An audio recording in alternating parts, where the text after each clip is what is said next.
మరి ఆలస్యం చేయకుండా బ్లాక్ బస్టర్ ప్రొడ్యూసర్ ఎస్కేఎన్ గారిని వేదిక మీద రాష్ట్రంగా స్వాగతం పలుకుతున్నాము. సో బేబీ లాంటి కల్ట్ బ్లాక్ బస్టర్ని మనందరికీ అందించిన ప్రొడ్యూసర్ అండ్ అలాగే ఈ రోజుల్లో 12 సంవత్సరాలు అయింది, ఇప్పటికీ అలాంటి సూపర్ డూపర్ హిట్ ఇప్పటికీ మనం సెలబ్రేట్ చేసుకుంటాం, మళ్ళీ రిలీజ్ అయింది అలాంటి చిత్రాన్ని మనకు అందించిన ప్రొడ్యూసర్ ఎస్కేఎన్ గారిని వేదిక మీద రాష్ట్రంగా స్వాగతం పలుకుతున్నాము. వారు యాక్చువల్లీ గామి ప్రీ రిలీజ్ ఈవెంట్లో ఒక మంత్రం చెప్పారు, ఆ మంత్రంతో సినిమా హిట్ అయిపోయింది.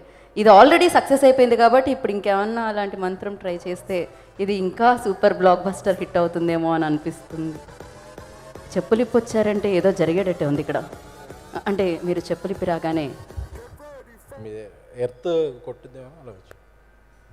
అంటే నేను పొట్టిదాన్ననే కదా మీరు చెప్తున్నారు, అర్థమైంది నాకు. నీలాంజన సంభాసం రవిపుత్రం యమాగజం ఛాయా మార్తండ సంభూతం తమ నమామి శనైచ్చిరం. అంటే ఈరోజు శని త్రయోదశి కదా అని శనీశ్వరుని ప్రే చేసుకుని స్టార్ట్ చేస్తున్నామండి. అంటే మొన్న ఏదో 2 మంత్రాలు చెప్తే అయ్యే వచ్చా అన్నారు, నాకు చాలా వచ్చు. యాక్చువల్గా కాలేజీలో కొంచెం బ్లాక్ మ్యాజిక్ అవి కూడా నేర్చుకున్నాం. అయితే దూరంగా ఉంటున్నామండి. ఎందుకు? మీది స్వీట్ మ్యాజిక్. అంటే మొన్న ఒక ఫంక్షన్లో అనుకుంటూ చెప్పాను, మళ్ళీ ఈ సినిమాకి రిలేటబిలిటీగా అని చెప్తున్నాను. బ్లాక్ మ్యాజిక్ కూడా ఒక రకమైన మ్యాజిక్కే. మన ఇంట్లో దొరికే సాధారణ వస్తువులు నిమ్మకాయ, పసుపు ఇలాంటి సాధారణ వస్తువులతో చేసే ఒక అసాధారణ ప్రక్రియే. సో దాన్ని ఏదో ఒక తప్పుడుగా చూడొద్దు, మనందరం కూడా అభ్యసిస్తే చాలా బాగుంటుంది. ఎందుకంటే నిన్న సెకండ్ హాఫ్ చూసినప్పుడు ఈ సినిమాలో నిమ్మకాయలు గలగలాడిని. సో అప్పుడు అనుకున్నావా నీ అమ్మ జీవితం నాకు, ఎందుకంటే దెయ్యాలంటే చాలా భయం.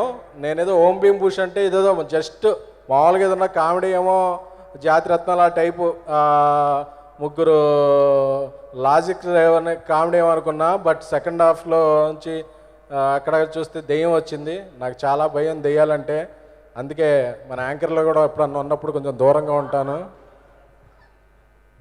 సారీ అంటే నన్ను మీరు దెయ్యమన్నారా ఇప్పుడు? కాదండి, మేకప్ చూస్తే భయం వేస్తుంది నాకు. అలా మేకప్ తీస్తే ఇంకా భయపడతారు మీరు. అదే అప్పుడప్పుడు చూసాం కాబట్టి. అది సినిమా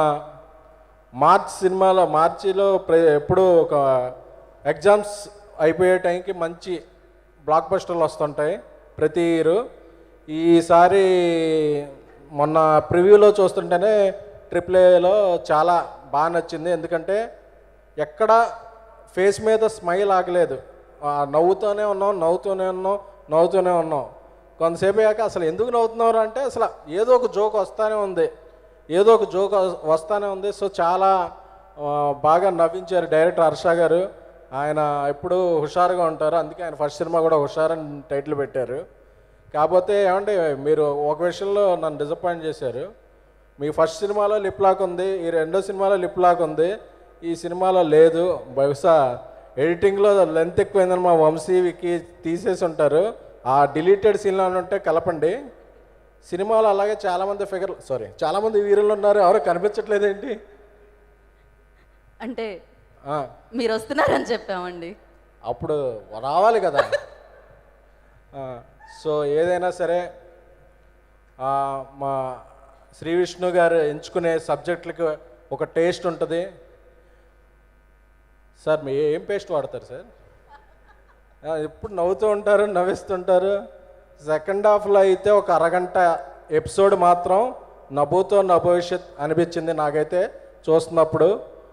ఎందుకంటే వాళ్ళ ట్రయో ఒక మ్యాజికల్గా శ్రీ విష్ణు గారు, ప్రియదర్శి గారు, రాహుల్ రామకృష్ణ గారు వాళ్ళు చేసిన ఫన్ అయితే మాత్రం అసలు అల్టిమేట్ ఉంది. ఎందుకంటే నాకు మళ్ళీ ఇంటికి వెళ్ళిపోయా కూడా గుర్తుకొచ్చినాయి. ఎందుకంటే ఇప్పుడు ఆ కీ పాయింట్స్ రివీల్ చేయకూడదేమో, కానీ అసలు క్లైమాక్స్లో ఒక కాన్సెప్ట్ ఉంటుంది. ఆ కాన్సెప్ట్ అయితే అసలు ఈ మధ్యకాలంలో ఏ తెలుగు సినిమాలో చూడలా, అంత ఫన్ వచ్చింది. అందుకనే అసలు ఈ సినిమాలో లాజిక్స్ ఎతకండి, అసలు ఈ స్టోరీ అవన్నీ పక్కన పెట్టండి, మనం ఎంతసేపు నవ్వుకుంటాం అనే ఒక స్కేల్ తీసుకుని దానికి రేటింగ్ వేస్తే దానికి 5కి 6 ఇవ్వచ్చండి. సో ఎందుకంటే అంత నవ్వొచ్చింది సినిమా.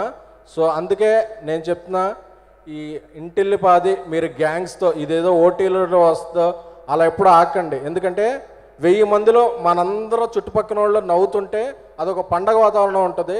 ఈ సినిమా ఆడే థియేటర్లో ఒక పండగ వాతావరణం ఉంది.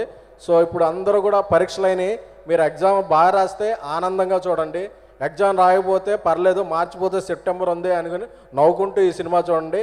ఏదేమైనా సరే మీ గ్యాంగ్స్తో, మీ ఫ్యామిలీస్తో, మీ గర్ల్ ఫ్రెండ్స్తో, వాళ్ళ ఫ్రెండ్స్తో అందరూ కలిపి చూడండి ఈ సినిమాని. అలాగే ఈ సినిమాని మీడియా చాలా బాగా ఎంకరేజ్ చేస్తున్నారు. ఒక మంచి సినిమాని ఎంకరేజ్ చేయడానికి మీడియా ఎప్పుడూ ముందుంటుంది. సో థ్యాంక్ యూ, నాకు ఈ అవకాశం ఇచ్చిన మీకు కృతజ్ఞత.